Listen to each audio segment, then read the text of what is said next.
कहानी नीरू की है। पंजाब की नीरू की शादी दिल्ली के राहुल से होती है। दिल्ली कितना बड़ा शहर है ना, लेकिन आप लोगों का घर तो बहुत छोटा है। हमारे पंजाब में तो ये बड़े बड़े घर होते हैं कि मजा ही आ जाता है। कोई बात नहीं नीरू, मैं भी तुम्हारे लिए बहुत बड़ा मकान बनाऊंगा बहुत जल्दी। नीरू के पिता जहाँ पंजाब के जाने माने व्यापारी थे, वहीं उसका पति राहुल दिल्ली में एक सिंपल नौकरी करता था। माँ, यहाँ तो घी मक्खन इतना महंगा है कि क्या बताऊं। मैं तो तरस ही जाती हूँ घी खाने के लिए। नीरू की माँ को ये सुनकर बहुत दुख होता है। मेरी बेटी को घी नसीब नहीं हो रहा है और ये बहू यहाँ बैठकर घी में शक्कर डाल रही है। देख वनिता, मैं साफ कह रही हूँ, इस घर में जितना घी आएगा उतना ही मेरी बेटी के घर दिल्ली भी जाएगा। अरे ये क्या बात होती है माँ जी? बेटी का उतना ही करो जो अच्छा लगे। अब क्या मायके से घी और मक्खन तक की सप्लाई करोगी आप? हाँ, मेरी बेटी किसी चीज को तरसे मुझसे बर्दाश्त नहीं होता। अब क्या था, नीरू के मायके में 2 किलो घी आता तो 2 किलो दिल्ली जाता नीरू के पास। एक दिन, माँ बड़ी गर्मी पड़ती है दिल्ली में। इस घर में तो एक ही एसी है और वो भी ड्राइंग रूम में। सारा परिवार एक ही कमरे में सोता है।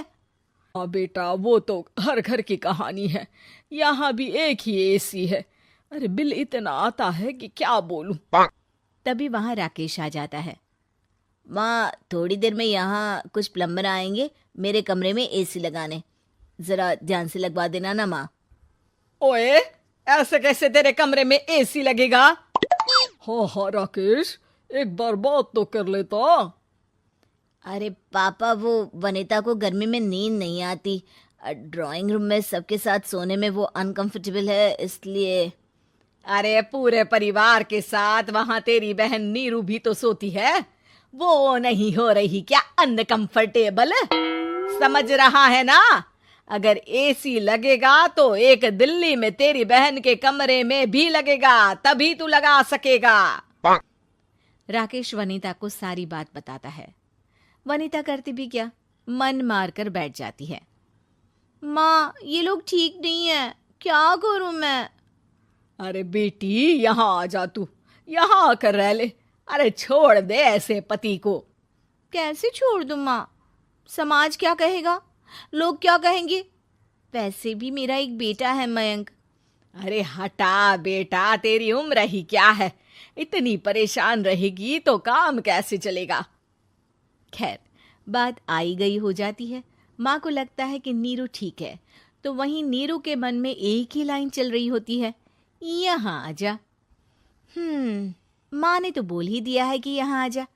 बस मयंक थोड़ा सा बड़ा हो जाए, इन गरीबों को छोड़कर मैं वापस माँ के पास ही चली जाऊंगी।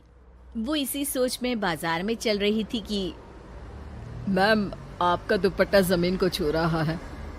नीरू जैसे ही उस लड़के की तरफ देखती है, देखती ही रह जाती है।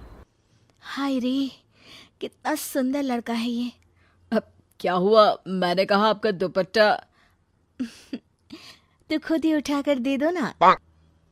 लड़का समझ जाता है कि नीरू उस पर फिदा हो चुकी है। वो उससे उसका नंबर लेकर चला जाता है। अब क्या था, नीरू और रोहित में लगातार बातें होने लगती है। मैं हरियाणा का रहने वाला हूँ, यहाँ एक बड़ी कंपनी का मैनेजर हूँ। अच्छा, और कितने बच्चे हैं तुम्हारे? बच्चे? अरे मेरी तो शादी भी नहीं हुई है। तुम बताओ, शादी करोगी? नीरू शर्मा जाती है। अब लेकिन मैं तो पहले से ही शादीशुदा हूँ। मुझे फर्क नहीं पड़ता, बस तुम शादी कर लो, भाग चलते हैं।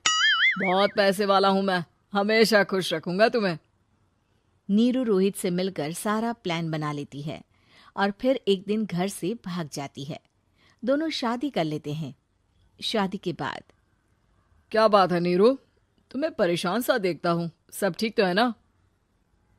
हाँ हाँ, सब ठीक है।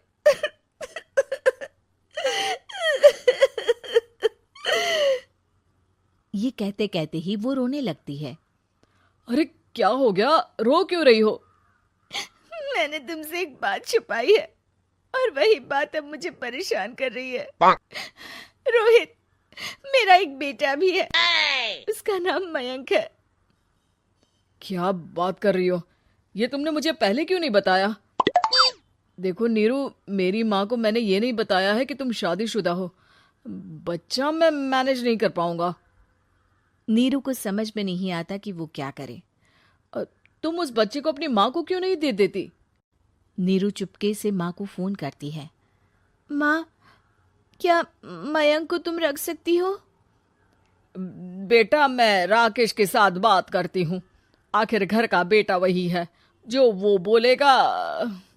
वैसे भी बेटा, तूने जो किया है ना, उसके बाद से पूरा घर तेरी बुराई कर रहा है। मैं भी अब किसी से तेरे लिए लड़ नहीं सकती। राकेश बेटा, नीरू ने तो जो किया बहुत ही बुरा किया, लेकिन मैं सोच रही थी कि क्यों ना मयंक को हम यहाँ ले आए। तभी वनीता बोल पड़ती है।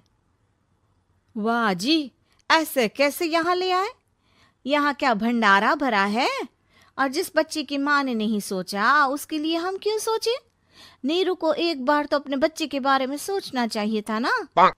अरे लेकिन तेरे पास भी तो लड़का नहीं है ना वनीता। माँ, वनीता ठीक बोल रही है। कल को वो बड़ा होकर इसी घर का हिस्सा मांगेगा तो हम क्या करेंगे? माँ कहती भी तो क्या, वो चुप रह जाती है। वहीं नीरू का पहला पति कहता है। माँ, अगर आज भी वो वापस आ जाए तो मैं उसे माफ कर दूंगा। बेटा, गरीबी चीज ही ऐसी है, क्या करेगा? तू तो अब मयंक का सोच। वो बेचारा तो बिना माँ का हो गया। मयंक के खातिर तू दूसरी शादी कर ले बेटा।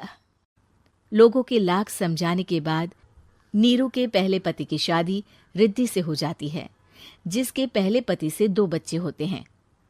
देखो जी, मैंने शादी सिर्फ बच्चे के खातिर की है। मैंने भी शादी सिर्फ बच्चों के खातिर की है।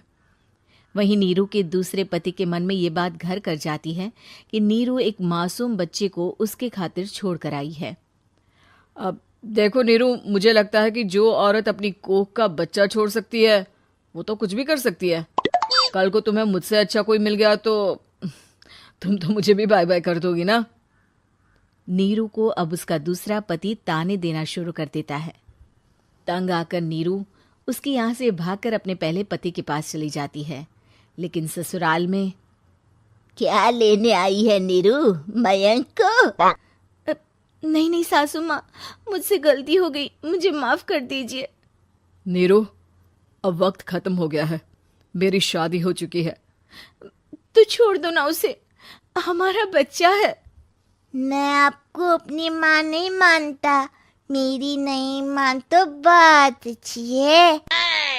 नीरू मयंक की बात सुनकर समझ जाती है कि उसके पास अब न आसमान रहा ना ही जमीन।